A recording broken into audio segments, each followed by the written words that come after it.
ingat, Allah subhanahu wa ta'ala menilaimu wahai muslimah sebagai seorang istri. Di saat betul-betul kau ikhlas memberikan kesempatan suami untuk istirahat, maka itu sangat luar biasa pahalanya di sisi Allah.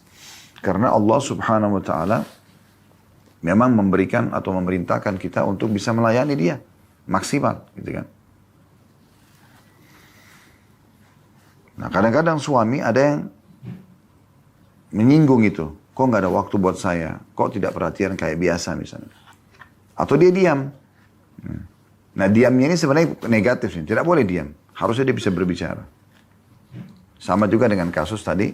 Kalau istri suaminya datang, kemudian ada masih hal-hal yang dia harus selesaikan mungkin. Tiba-tiba orang tuanya telepon, tiba-tiba ada kegiatan. Kita tinggal lihat. Kalau memang itu penting, ya kita berikan dia kesempatan. Di saat itu tidak penting, hanya obrolan kosong, temannya telepon, dan segala macam, maka itu kita bisa ingatkan.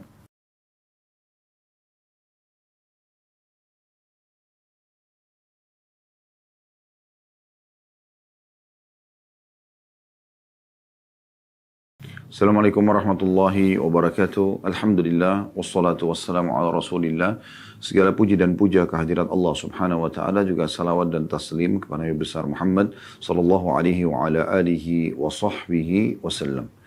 Saudaraku seiman, seperti biasa di hari Kamis siang hari, waktu Indonesia Barat kurang lebih pukul 13.00, kita akan melanjutkan buku kita dengan judul Kuni Zaujatan Najihah. Jadilah istri yang sukses, dan penerbit menerjemahkan dengan menuju rumah tangga yang bahagia. Dan kita akan membahas pada kesempatan ini insya Allah salah satu problematika yang sering menjadi pemicu ya, dari keributan di rumah tangga, yaitu diam, bukan pada tempatnya. Saya ulangi lagi, diam bukan pada tempatnya.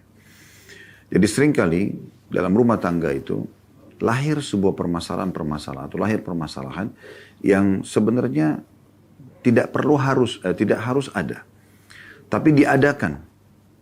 Kenapa? Karena setiap kali tersinggung, setiap kali ya ada hal yang mengganjal, setiap kali ada hal-hal yang membebani, kurang disukai, maka solusinya diam.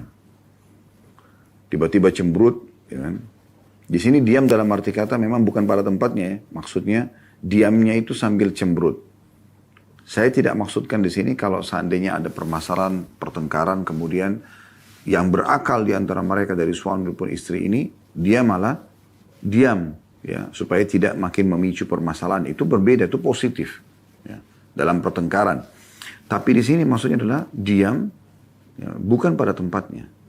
Jadi diam diikuti dengan cemberut tanpa pasangan kita faham ada masalah apa sebenarnya. Dan ini banyak sekali dilakukan oleh kaum muslimah. Dia ingin suaminya faham, mengerti dia. Akhirnya suaminya coba menebak-nebak apa permasalahannya. Coba menanyakan, tetap aja dia cemberut. Jadi seperti ada teka-teki silang dalam rumah tangga yang belum jelas gitu. Kalau suami benar menebak, maka terpecahkanlah permasalahan. Kalau tidak, maka akan ribut sampai berhari-hari. Dan ini pintu-pintu syaitan yang membuat akhirnya detik-detik yang bisa bercumbuan, bercengkrama, yang merupakan ibadah di sisi Allah subhanahu wa ta'ala. Di saat kita niatkan melaksanakan perintah Allah dan juga memberikan hak pasangan, hilang begitu saja. Berlalu jam-jam, menit-menit dan detik-detik yang sebenarnya bisa dimaksimalin ya, dengan hal yang sia-sia. Pertanyaan-pertanyaan yang suka memojokkan pasangan. Ataupun diam yang tidak jelas. Ditanya oleh pasangan tidak mau jawab. Atau mengambil sikap, mulutnya diam dan sikapnya juga menunjukkan ya, kalau dia tidak suka. Tapi tidak pernah membahasakan. Pasangan bingung. Nah ini yang perlu difahami. Kita akan lebih fokus insya Allah membahas tentang salah satu substansial problematika dalam rumah tangga ini supaya tidak lagi terulang di rumah tangga kita tentunya. Teman-teman sekalian, membangun komunikasi sehat sangat penting. Ada hal-hal yang mengganjal, dibahasakan. Ada hal-hal yang mencurigakan, di cross check. Dengan adab dan tata krama yang baik. Kita lihat kondisi dan keadaan memungkinkan nggak bertanya.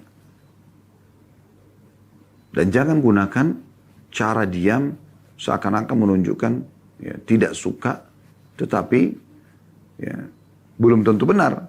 Bisa saja dia yang salah gitu. Nah ini berkisar dari poin ini kita akan membahas insya Allah. Saya akan coba bacakan dulu apa yang ditulis oleh penulis di sini. Ketika diam telah menjadi kebiasaan. Diam adalah penyakit yang lebih banyak menimpa kaum laki-laki daripada kaum perempuan. Karena perempuan dengan tabiat mereka tidak mampu diam, baik dalam pembicaraan yang dibolehkan maupun yang tidak, kecuali jarang sekali. Diam adalah salah satu kesalahan dan aral yang menghadang kebahagiaan rumah tangga. Sikap inilah yang mencabit-cabit keharmonisan, menyanyiakan keindahan hubungan suami istri, dan menghalangi dari pergaulan yang baik. Bahkan dalam kasus tertentu, ia bisa menyebabkan perpisahan. Jadi dari apa yang kami baru bacakan 2 paragraf ini, Dr. Najlah Hafidhahullah coba menjelaskan tentang diam yang dimaksudkan. Ingat, bukan yang dimaksud di sini adalah pada saat terjadi pertengkaran, wa na'udzubillah, yang tidak diharapkan tentunya. Kemudian daripada ribut, kita lebih pilih diam, mengalah, itu positif. Bukan itu. Tapi diam tadi yang saya sudah bahasakan, berharap pasangan memaklumi dan memahaminya. Kemudian terus saja menebak-nebak apa permasalahannya. Kenapa nggak langsung berbicara pada saat ditanya? Kenapa nggak langsung jelaskan tapi dengan cara yang santun? Mungkin kita yang salah. Mungkin pasangan yang benar pada saat kita sudah dengarkan penjelasannya misalnya. Ya. Dan syaitan ini tidak pernah berhenti untuk terus melahirkan pemicu-pemicu rumah tangga itu bisa rusak. Dengan berbagai macam cara. Ya. Pernah ada seorang suami melihat dari kejauhan ya. Istrinya di satu supermarket, kejadian nyata. Kemudian si istri ini rupanya didekati oleh satu orang sales laki-laki. Yang sales ini mendekati semua orang dan menawarkan produk. Dari jauh syaitan mengelabui si suami ini seakan-akan istrinya sedang berbicara dengan laki-laki yang bukan mahramnya. Padahal istrinya hanya sekedar mengucapkan, maaf saya tidak bisa terima. Atau saya tidak butuh. Kemudian jalan. Tapi sepintas seakan-akan bertemu dengan laki-laki, lalu janjian, lalu syaitan binsikinlah banyak sekali ya tipu dayanya di situ. Sudah janjian, mungkin sudah tukaran nomor telepon, sudah segala macam. Si suami bukan bertabayun, bukan cross check, bukan datang tanyakan siapa tadi itu. Mungkin saudaranya, kita tidak tahu. Nah, mungkin kita belum temui. Atau seorang sales yang hanya sekedar lewat bertanya. Dan dijawab secukupnya. Berbeda kalau memang terjadi penipuan dari sang istri. Misalnya dia izin ke rumah kerabatnya, ternyata tidak sengaja sang suami menemukan dia duduk dengan laki-laki yang tidak jelas di satu restoran berduaan misalnya. Atau ditemukan di kendaraan berduaan, ini jelas perbuatan yang salah. Gitu kan. Yang jelas laki-laki itu tidak ada hubungannya dengan dia, bukan mahramnya. Tapi kalau lagi bersama-sama jalan, kebetulan suami lagi pergi ke toilet, maaf. Kemudian istrinya ditegur sapa oleh seseorang atau orang yang bertanya tentang di mana posisi musola, di mana ini dan itu.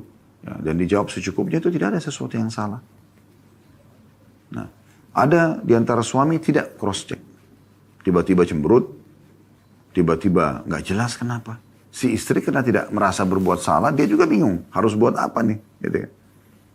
Kenapa sayang? Kenapa begini? Nggak mau bicara. Gimana caranya orang memahami kesalahannya apa? Apa salah saya? Tolong ingatkan. Nggak mau ngomong. Ini contoh kalau di kalangan suami. Di kalangan istri juga biasa begitu. Selalu yang didahulukan adalah bisikan-bisikan syaitan. Apa bisikannya yang bisa membuat dia curiga sama suaminya itu yang didahulukan. Bukan prasangka baik. Sama contoh kasus misalnya. Tidak sengaja suaminya lagi bayar sesuatu di kasir. Kemudian kasirnya perempuan. Mungkin perempuan itu diajarkan kode etiknya bagi mereka di toko itu adalah kontak mata misalnya. Dia sambil lihat ke konsumennya. Ada kan beberapa perusahaan seperti itu. Mungkin laki-laki ini juga bukan orang yang sudah faham hukum tentang guddul basar, menurunkan pandangan dari yang haram, sehingga laki-laki ini merespon sifat akhlak yang baik itu menurut dia tanda kutip ramah dengan ramah juga. Padahal sebenarnya hanya sekedar membayar produk. Ya. Tapi biasa saja syaitan bumbui seakan-akan dia sudah berbicara, janjian, suka-sukaan dan seterusnya. Ingat ya teman-teman sekalian. Kadang-kadang kecemburuan buta ini menjadi sebuah penghancur yang lebih berbisa ya, daripada bisanya ular ya, atau bisa yang mematikan. Karena cemburu kalau dibiasakan pada hal-hal yang salah, bukan cemburu karena pelanggaran agama. Kalau pasangan kita naudzubillah berzina, ya, melakukan pelanggaran agama, maka itu wajar kita cemburu. Di situ tempatnya kita cemburu. Tapi kalau cemburu buta, nggak jelas, seakan-akan itulah bentuk cinta dia, semua dicemburuin. Pembantu rumah tangga dicemburuin, supir dicemburuin, ini dicemburuin, semua dicemburuin. Bahkan sampai kalau pasangannya berdiri di dekat sebuah tembok pun, temboknya pun dicemburuin. Ya.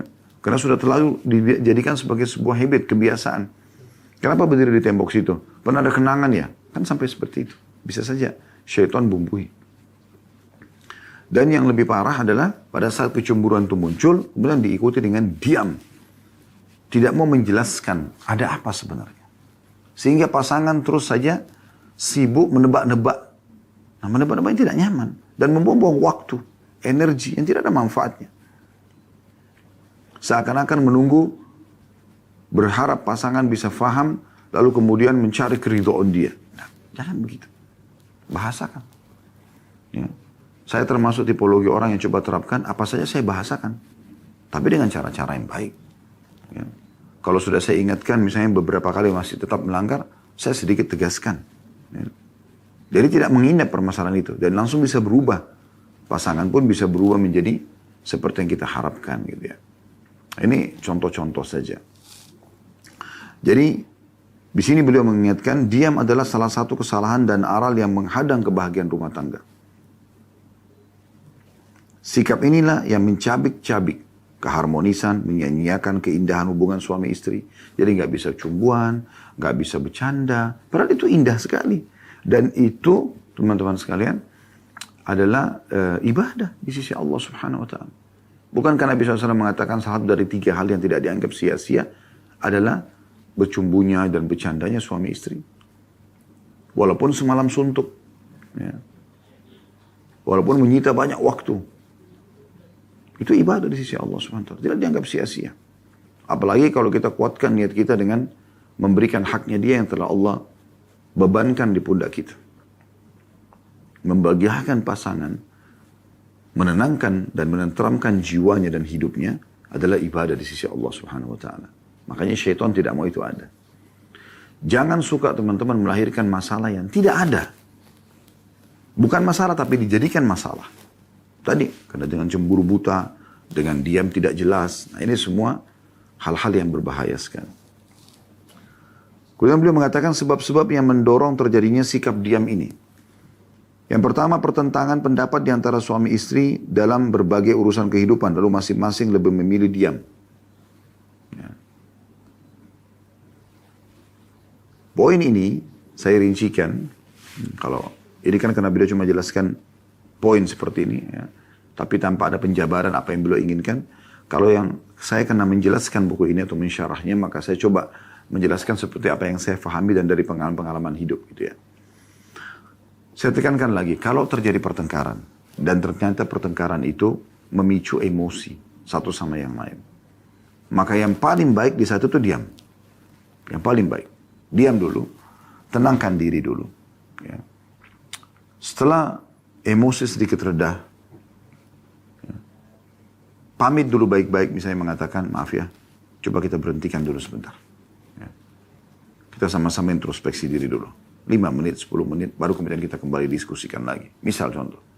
Diam ini positif. Tapi kalau diam, pertengkaran terjadi, kemudian karena tidak ada titik temunya, maka dua-duanya memilih diam. Kalau yang benar diam, masih positif. Tapi kalau yang salah, diam dalam arti kata menunjukkan dia tidak suka. Karena dia tanda kutip merasa dikalahkan, dicoreng harga dirinya. Padahal sebenarnya jelas dia salah, maka ini yang salah.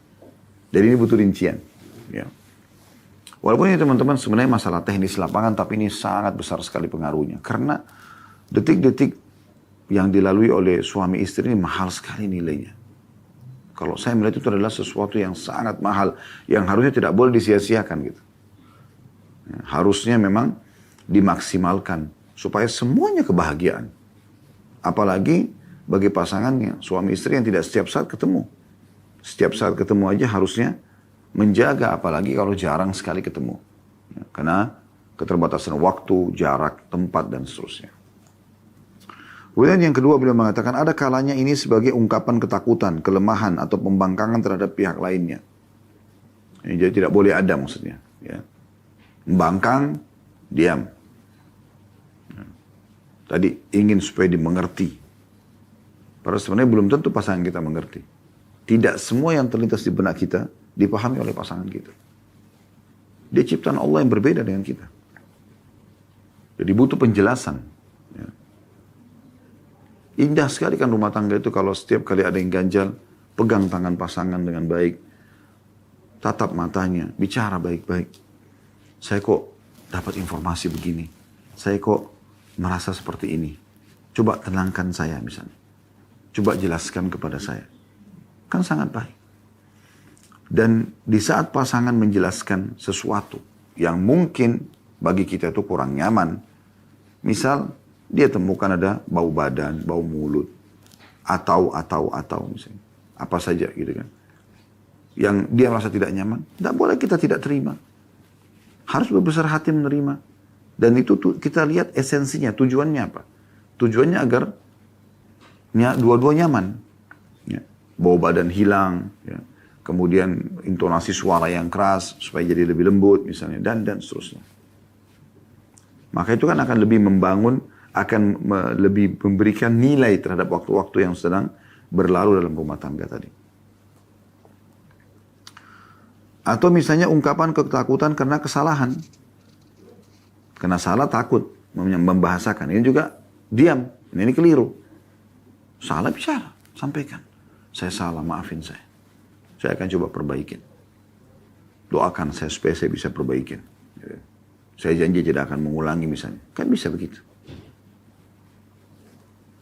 Begitu juga dengan kelemahan. Nggak boleh dibiasakan.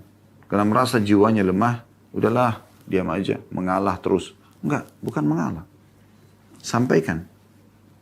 Mengalah pada hal-hal yang bisa memicu pertengkaran positif.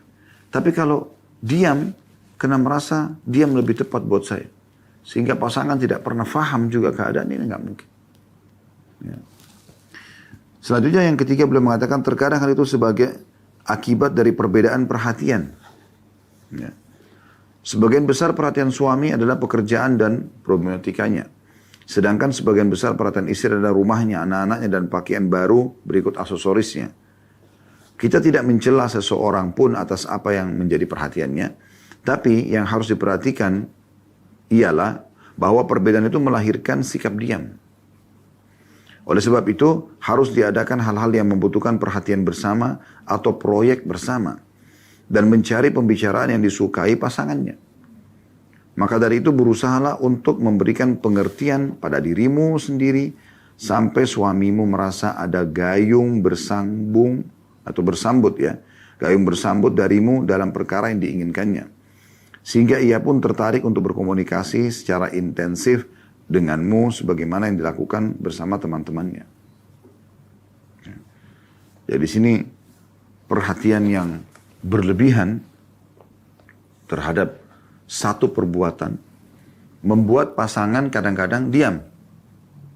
Kayak tadi dikasih contoh, suami selalu fokus pekerjaan. Sampai langsung rumah pun masih fokus pekerjaan. Nah di sini bagaimana kita harus menyikapinya? Diamkah dengan cemberut ya? Ingat, judul kita diam yang negatif. Diam yang bukan pada tempatnya. Diam bukan karena memberikan kesempatan misalnya suami untuk menyelesaikan urusan pekerjaannya. Tapi diam karena tidak bisa menerima. Lalu kemudian suami yang tadinya berpikir ini adalah pekerjaan yang bisa mendatangkan income dan bisa membiayai keluarga, bisa rekreasi keluarga dan seterusnya. Ya. Tiba-tiba bingung. Ya. Tutup telepon, istrinya sudah cemberut, diam. Ditanya kenapa, nggak mau. Dipegang tangannya, buang muka. Apa masalahnya? Suami tidak merasa bersalah. Tapi kalau Anda mengatakan, saya pengen sekali kalau lagi di rumah ada waktu buat saya gitu. Bisa nggak telepon yang kayak tadi jangan dulu gitu. Misal contoh. Atau telepon itu mungkin bisa dibatasi gitu kan. Contoh misal. Atau Anda melihat, oh yang disampaikan atau yang sudah dibicarakan penting. Masalah umat, masalah dakwah, masalah proyek pekerjaan yang memang dituntut harus meluangkan waktu di saat itu seperti sekarang Zoom meeting dan segala macam. Kalau tidak, keputusan nggak bisa ditentukan. Sementara suami kita ini adalah penentu keputusan. Contoh, nah itu kita berikan. Waktu tidak ada masalah. Setelah itu kita bisa maksimalin. Subhanallah, orang kalau niatnya ikhlas ingin membahagiakan pasangan, maka Allah berkahi waktunya. Kadang-kadang mungkin telat bertemu. Jam 10 malam, jam 11 malam, jam 12 malam. Tapi karena dua-duanya ingin membahagiakan pasangan, berlalu setengah jam, 1 jam saja ke depannya, seperti sudah dilalui dari pagi sampai malam itu. Karena dua-duanya ingin membahagiakan pasangan. Dibandingkan berjam-jam sama-sama tapi tidak jelas. Ya. Bagaimana membahagiakan pasangan itu? Kapan kita bisa memberikan perhatian kepada pasangan? Begitu juga dengan istri yang sibuk dengan pekerjaan-pekerjaannya, anak-anaknya. Sehingga pada saat suami datang pun masih saja urus anak, ya, masih saja, ya, bukan tidak boleh. Tetapi permasalahannya ada orang yang tersita betul-betul waktunya. Ya. Sehingga kadang-kadang suami yang butuh untuk dilayani, butuh untuk ditemani, butuh untuk bercumbuan, butuh untuk biologis, terganggu. Tentu dia sebagai ayah anak biasanya mengerti gitu. Tapi Anda harus bisa mengatur itu. Begitu juga di sini dikatakan dengan aksesoris-aksesorisnya, pakaiannya, dan seterusnya gitu kan. Dia tidak perhatian terhadap pakaian tersebut. Dalam arti kata apakah disukai oleh pasangan atau tidak. Bagi dia perhatian khusus buat dia saja. Dia suka warna itu, mau pasangan suka atau tidak suka, dia tidak peduli. Ini biasa kebiasaan perempuan begitu. Suaminya sudah singgung tapi tidak mau mengerti. Maka ini juga masuk dalam poin yang apa yang disinggung tadi. Sehingga memang keduanya harus bisa melakukan proyek bersama di sini. Ini bahasa beliau, proyek bersama dalam arti kata bersama-sama untuk bisa ya, meluangkan waktu buat pasangan dan jangan sibuk dengan perhatian-perhatian khusus buat diri sendiri. Di waktu-waktu memang harus bersama. Jadikan momentum ketemu itu seperti momentum yang sangat mahal, yang sangat berharga. Bagaimana masing-masing menampilkan pakaian, penampilan, parfum yang terbaik, sisiran rambut dan seterusnya. Kemudian beliau mengatakan selanjutnya, berbicara tentang urusan-urusan di luar waktu-waktu yang tepat. Maka pada waktu-waktu seperti itu suami akan menjawab dengan salah satu dari 2 jawaban, menyita waktunya atau menjawabnya dengan diam. Sedangkan hatinya mencelamu karena engkau membicarakan hal itu di waktu yang tidak tepat. Contoh misalnya, kita ajak bicara, dia sudah ngantuk sekali. Apa yang akan difikirkan? Gitu. Apa yang akan dijawab? Di saat dia sangat letih. Ingat, Allah subhanahu wa ta'ala menilaimu wahai muslimah sebagai seorang istri. Di saat betul-betul kau ikhlas, memberikan kesempatan suami untuk istirahat, maka itu sangat luar biasa pahalanya di sisi Allah. Karena Allah subhanahu wa ta'ala memang memberikan atau memerintahkan kita untuk bisa melayani dia maksimal, gitu kan. Nah kadang-kadang suami ada yang menyinggung itu, kok nggak ada waktu buat saya, kok tidak perhatian kayak biasa misalnya, atau dia diam. Nah diamnya ini sebenarnya negatif nih, tidak boleh diam, harusnya dia bisa berbicara. Sama juga dengan kasus tadi, kalau istri suaminya datang, kemudian ada masih hal-hal yang dia harus selesaikan mungkin.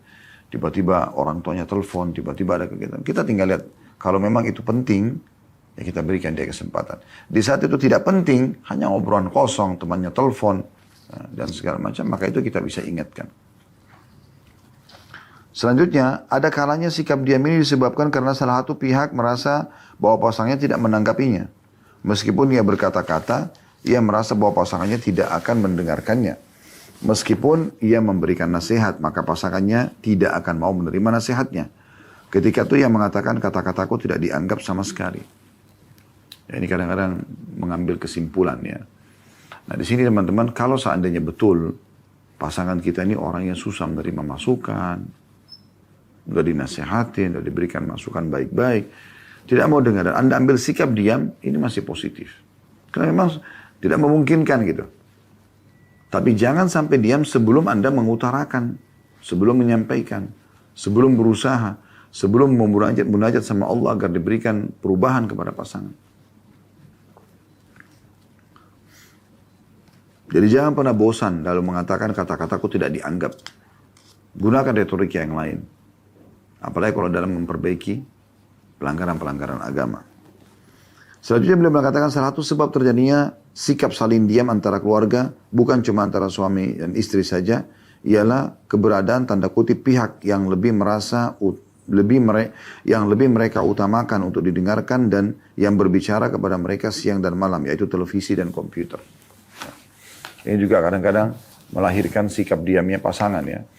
Karena memang sibuknya salah satu di antara mereka dengan acara-acara televisi. Sehingga lebih berharga televisi daripada obrolan dengan pasangan. Ya. Padahal nonton televisi bisa banyak mudaratnya.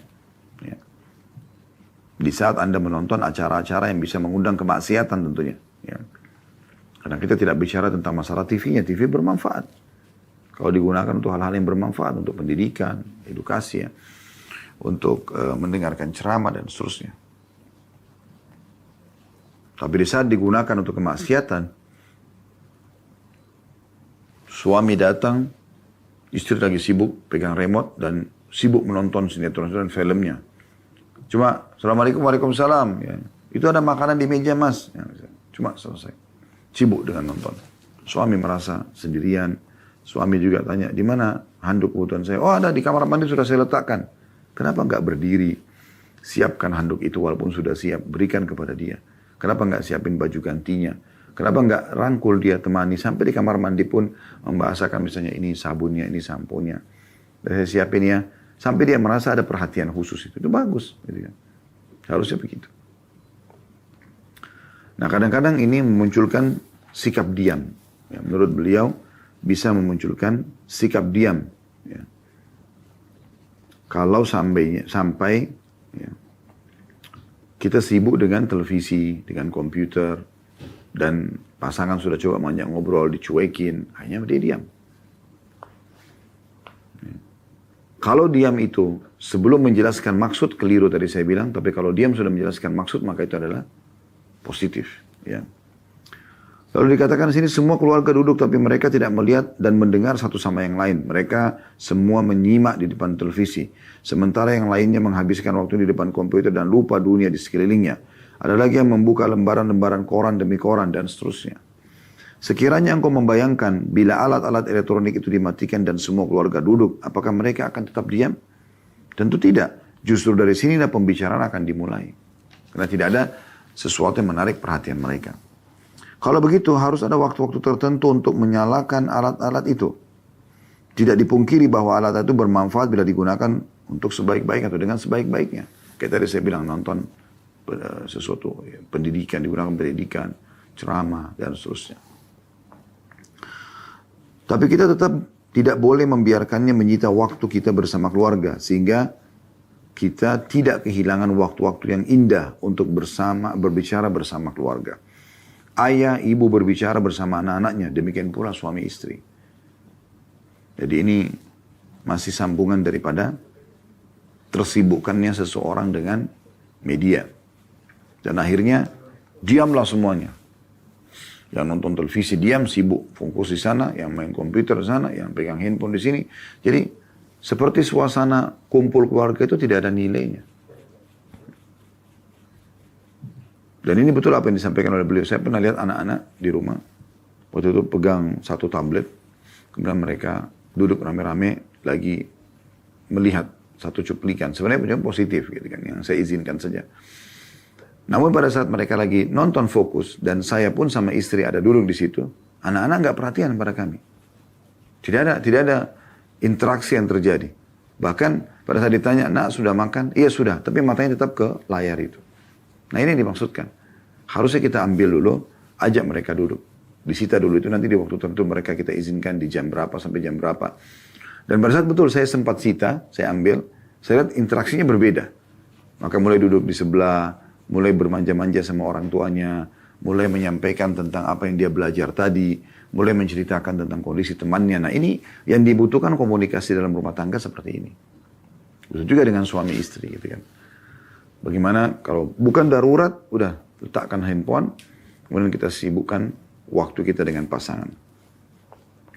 Selanjutnya, beliau mengatakan ada kalanya sikap diam itu dikarenakan adanya kerenggangan pemikiran antara suami istri. Jadi, tidak sejalan, tidak sepadan pikirannya. Bisa karena tidak semanhaj, bisa karena tidak ya sefaham dalam hal-hal yang memang prinsipil mungkin ya. Seperti penataan rumah, seperti penampilan. Dan sudah dibahasakan, tapi ternyata tidak mau mengerti yang diberikan masukan ini. Ingat, kalau itu positif, terima. Supaya rumah tangga tetap bisa berjalan bagus. Kemudian paragraf terakhir di sini beliau mengatakan khusus di subjudul ini ya. Salah satu pihak, ada kalanya sikap diam itu dikarenakan karena kerenggangan pemikiran antara suami istri. Salah satu pihak merasa bahwa pasangannya berada dalam strata pemikiran yang jauh lebih rendah daripada dirinya. Ini biasanya terjadi ketika suami istri berada pada strata pemikiran dan pengetahuan yang sama. Lalu si istri menjadikan perhatian utamanya adalah rumah. Kemudian sibuk dengan rumah dan anak-anaknya hingga merupakan hak dirinya, yaitu memuaskan diri dengan air pengetahuan dan membaca. Ia tetap berkuat ya, di tempatnya dan dunia di sekitarnya berubah sehingga ia tetap seperti sedia kala. Jadi ini rincian daripada kerenggangan pemikiran antara suami istri. Kalau saya lihat dari paragraf ini sebenarnya lebih kepada bagaimana pada saat ada pemikiran yang belum sejalan, tetap dikomunikasikan. Coba dikomunikasikan, coba dijelaskan. Gitu. Saya pernah menemukan istri saya diam, kemudian pada saat saya tanya, dia juga belum menjawab. Maka akhirnya saya tidak mau ambil sikap diam. Karena kalau saya diam, maka akan menjadi sebuah pola dalam kehidupan nanti ke depannya. Setiap ada sesuatu yang tidak suka, ya diam. Maka saya langsung kasih sebuah instruksi penjelasan agama.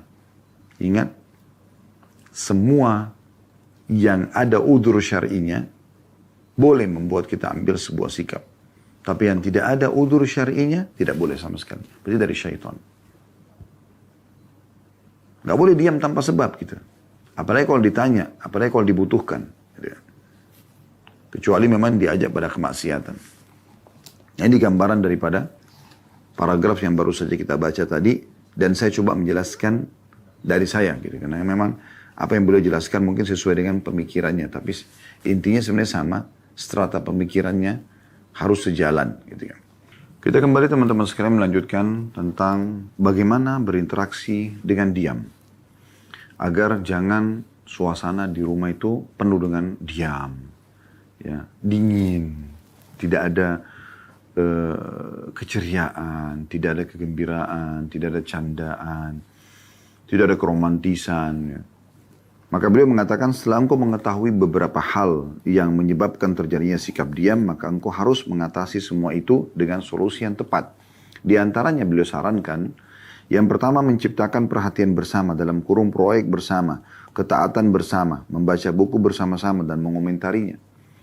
Kayak misalnya apa nih kira-kira yang bisa bersama kita lakukan. Sholat malam bersama, ya, diskusi ringan masalah agama bersama, gitu kan. Ada mungkin tontonan ceramah yang didengarkan bersama. Gitu. Ini kebersamaan ini yang kira-kira berdua ini bisa menjadikannya sebagai sebuah proyek gitu.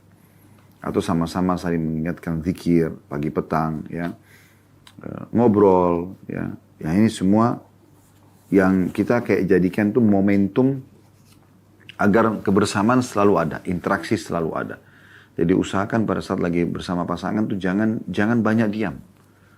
Ya, karena banyak diam ini membuat waktu terbuang begitu saja yang tadinya kita bisa menciptakan suasana yang jauh lebih baik, ya, memperbaiki apa yang salah yang lalu dan juga bagaimana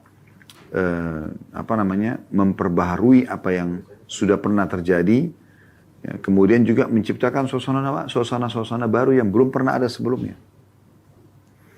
Kemudian yang kedua beliau mengatakan di sini, mengatasi diam itu selain tadi mengadakan proyek-proyek bersama, tidak bersikeras dengan pendapat meskipun benar, agar tidak memberi kesan bahwa tidak ada gunanya melakukan pembicaraan dengan pasanganmu. Yani, tidak bersikeras dengan pendapat meskipun benar. Jadi kalau misalnya ini bukan masalah riskan, ya bukan masalah halal haram, masih masalah teknis dan seterusnya, maka itu tidak ada masalah. Ya, sebaiknya jangan bersikeras, selama masih bisa dikendorin-kendorin saja. Ya. Kemudian yang ketiga, mengurangi atau memberi batasan terhadap sarana informasi dan internet sehingga tidak menyita seluruh waktu kita. Jadi di saat bersama pasangan, ngobrol aja, maksimalin, ciptakan suasana baru, gitu-gitu. Ya. Ini penting. Dan kalau harus menggunakan internet, memang harus ada yang mau dilihat, dibeli online, harus ada yang dicari data-data informasi, maka tidak ada masalah. Selain daripada itu, coba tinggalkan di waktu-waktu tertentu. Kemudian selanjutnya, beliau mengatakan yang keempat, setiap individu harus mengembangkan pengetahuannya semaksimal mungkin hingga mencapai tingkat kedekatan pemikiran. Jadi jangan berpikir, oh suami saya kan udah ahlinya di bidang itu. Ya udah saya nggak perlu tahu. Jangan. Harus kita mencari tahu itu. Ya. Apa kira-kira yang dikuasai oleh suami ini. Kita coba terus gali, minimal kita mendekati supaya kalau dia berbicara, itu bisa sefaham dan itu mudah untuk difahami dan mudah untuk dijalankan. Itu juga dengan suami. Apa kira-kira yang merupakan hobinya istri, dia juga coba fahami masalah itu. Misalnya dia hobi masak, maka dia juga coba di situ dia membahasakan, bisa nggak masak ini, bisa nggak itu misalnya. Atau nata rumah gitu kan. Dijadikan sebagai bahan pembicaraan, kenapa ditata seperti ini? Ya, kenapa ya suka dengan warna ini, kenapa pasang bunga ini, sehingga pemikirannya bisa sejalan gitu, tidak selamanya setiap lewat jadi tanda tanya. Nah. Kemudian yang kelima beliau mengatakan, jadilah pendengar yang baik dan jangan memutus pembicaraan suamimu ketika ia sedang berbicara, sehingga perbincangan berlangsung di antara kalian berdua. Jadi selalu biarkan selesai pembicaraan, baru kemudian kita tanggapin kalau dibutuhkan. Jangan pernah pasangan lagi ngomong dipotong gitu. Biarkan dia jelaskan dulu. Karena kadang-kadang memotong ini tidak menyampaikan seluruh apa yang ingin disampaikan oleh pasangan kita. Maka sebaiknya kita biarkan dulu disampaikan semua. Kalau khawatir kepanjangan bisa kita tulis, catat. Ya. Atau pegangi poin-poin pentingnya. Kita sedang bicara masalah apa? Oh kira-kira poin ini yang sedang dia singgung gitu kan. Kalau takut lupa. Supaya nanti kita bisa tanggapin. Tapi memotong orang sedang berbicara ini adalah hal yang kurang baik atau kurang tepat. Itu yang kelima. Yang keenam, ingatlah satu hal yang sangat penting. Bahwa di antara tabiat kaum laki-laki adalah sedikit berbicara. Tidak sebagaimana halnya ketika bekerja. Ia banyak berbicara dengan rekan kerjanya. Bertanya tentang hal ini. Bercerita tentang hal itu dan seterusnya. Tapi ketika suami pulang ke rumah, ia dalam keadaan capek dan lelah untuk berbicara dan mendengar. Maka yang ia harapkan adalah mendapatkan kenyamanan. Karena itu janganlah engkau banyak berbicara. Berusahalah mengurangi pembicaraan serta berbicaralah dengannya pada waktu-waktu yang tepat. Dan berkenaan dengan urusan-urusan yang ia anggap penting untuk didiskusikan bersama. Maksudnya apa? Lahirkan dulu kenyamanan. Orang itu kalau capek, apa yang dibutuhkan? Fresh kembali kan? Mandi misalnya, nah. Atau mungkin ya kalau misalkan kita ada dipijat, mungkin lagi duduk, mungkin dihidangkan makanan dan minuman yang dia suka gitu kan, kenyamanan, diciptakan kenyamanan, terus ruangan yang tertata rapi, wangi segala macam, ini kenyamanan ini nanti akan membuat komunikasi akan terjalin dengan baik. Tapi di saat udah letih dari luar, dari pekerjaan, dari teriknya matahari, dari hujan, misalnya kalau di musim hujan, ini sampai di rumah ditemukan lagi ya, pertanyaan dan cerita yang terlalu banyak dari istri, yang tidak jelas arahnya kemana. Apalagi kalau berbau tuntutan buat dirinya, tuntutan buat keluarganya. Padahal sebenarnya dia belum memberikan kenyamanan dulu buat suaminya. Maka ini juga jadi pemicu ini. Ya. Oleh karena itu harus betul-betul hati-hati dalam masalah-masalah memilih waktu yang tepat. Dan usahakan kalau berbicara itu jangan terlalu banyak temanya. Tema satu atau dua, tapi tema ini tuntas kita. Jangan belum selesai satu tema, pindah ke tema yang lain. Belum selesai urusan kita dengan suami atau urusan kita dengan istri, udah pindah ke tema kebutuhan anak-anak, kebutuhan keluarga, bantuan keluarga, dan sampai sekian banyak yang tidak ada satupun yang bisa terselesaikan. Karena terlalu banyak. Jadi kita bisa buat planning, 1 minggu ini saya akan bicara apa. Atau pekan ini saya akan bicara apa. Pekan depan saya akan bicara apa. Kecuali yang mendarurat, maka itu berbeda. Kita bisa komunikasikan beberapa poin. Kemudian sih dikatakan suami juga hendaknya membuang beban-beban pekerjaan di belakang punggungnya begitu ia masuk ke dalam rumah. Jadi dari situ sisi istri dinasehatin supaya berdiskusi dengan suami setelah melahirkan kenyamanan. Dan di saat suami sudah mulai membuka pembicaraan, maka disitulah kita bisa berdiskusi. Dan juga bagi suami sama. Ini sering kami bahasakan kepada para bapak ya. Semua pekerjaan ditaruh di depan pintu rumah. Begitu masuk rumah, Anda menjadi seorang figur yang berbeda. Tidak nampak sama sekali. Istri tidak pernah tahu Anda sedang punya masalah atau beban. Dengan tenang Anda masuk ke dalam rumah, dengan senyuman, walaupun dalam kondisi letih gitu kan.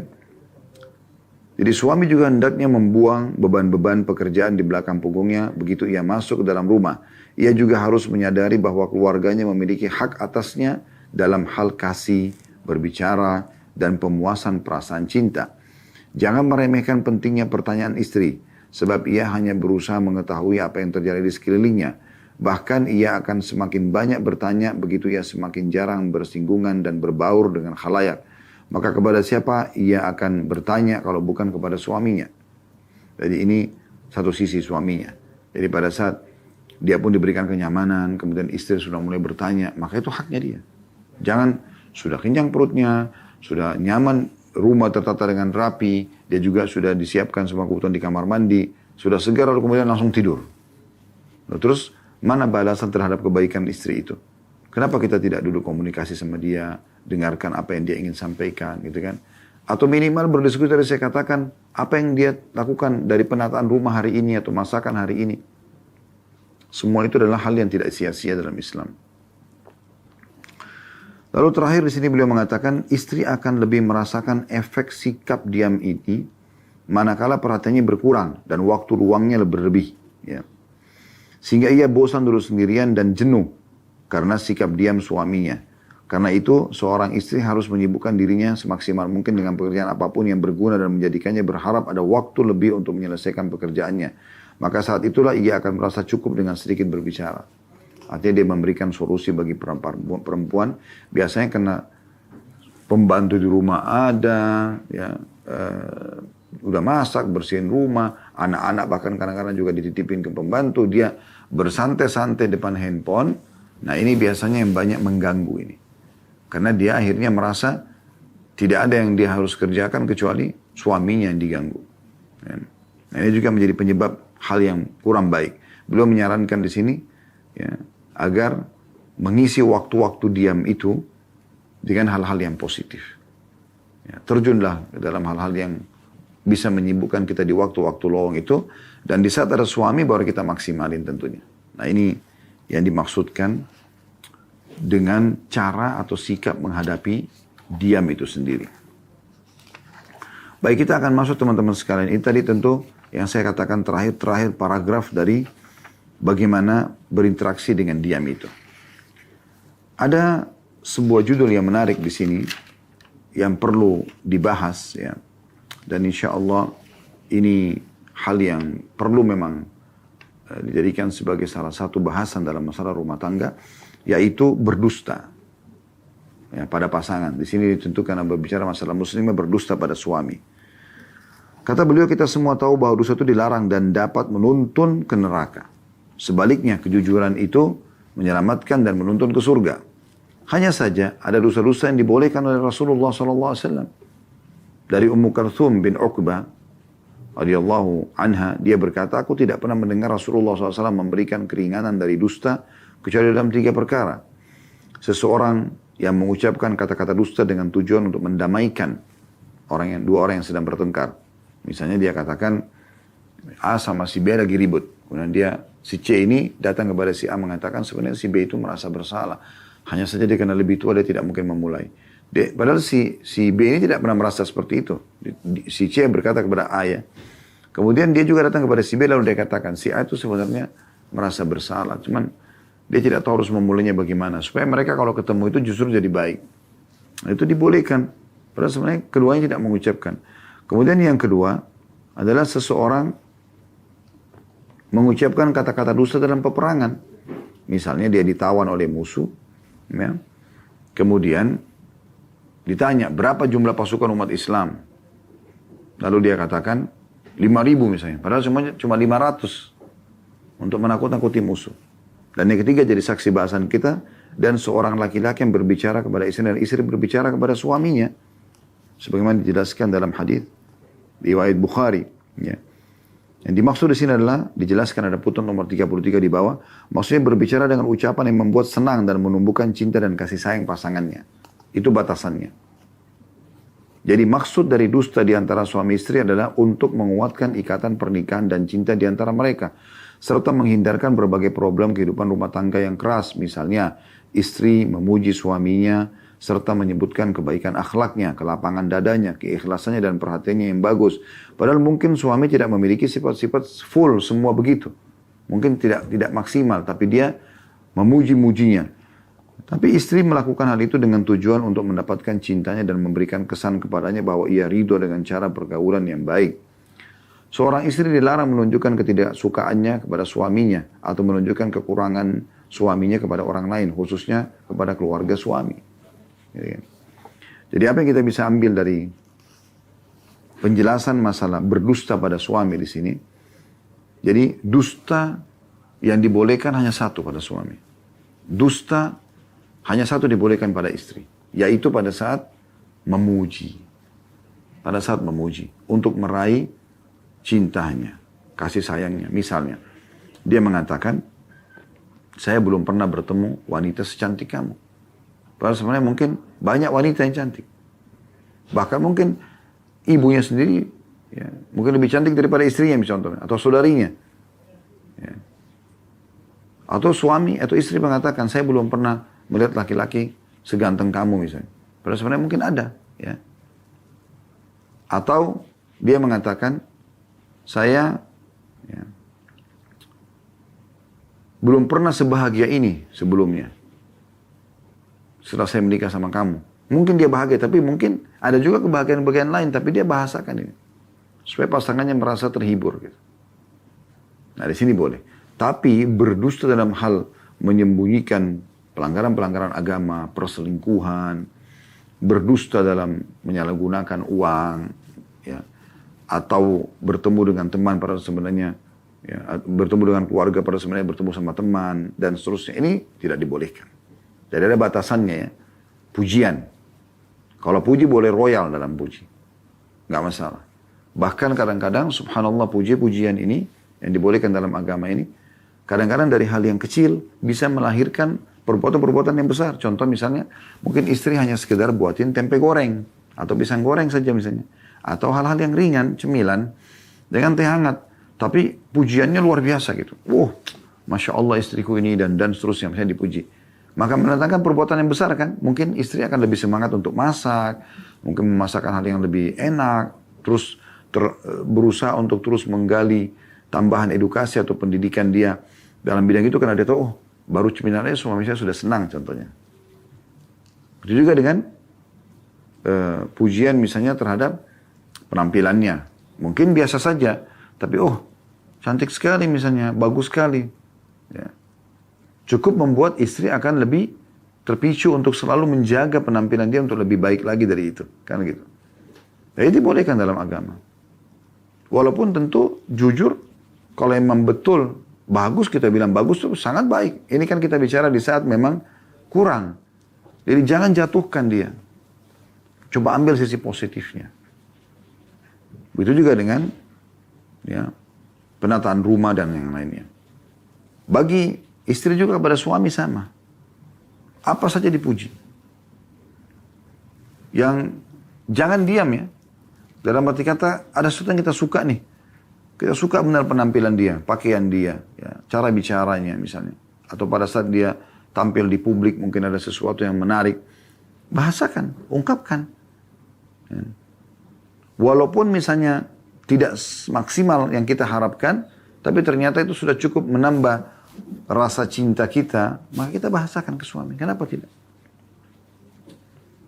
Dia pakai parfum, dia pakai pakaian dalam, duduk bersama dengan kita. Apa saja memang kalau kita anggap itu adalah sebuah kelebihan, puji saja. Tidak ada masalah. Maka ini yang dimaksudkan dari apa yang tadi kita sampaikan.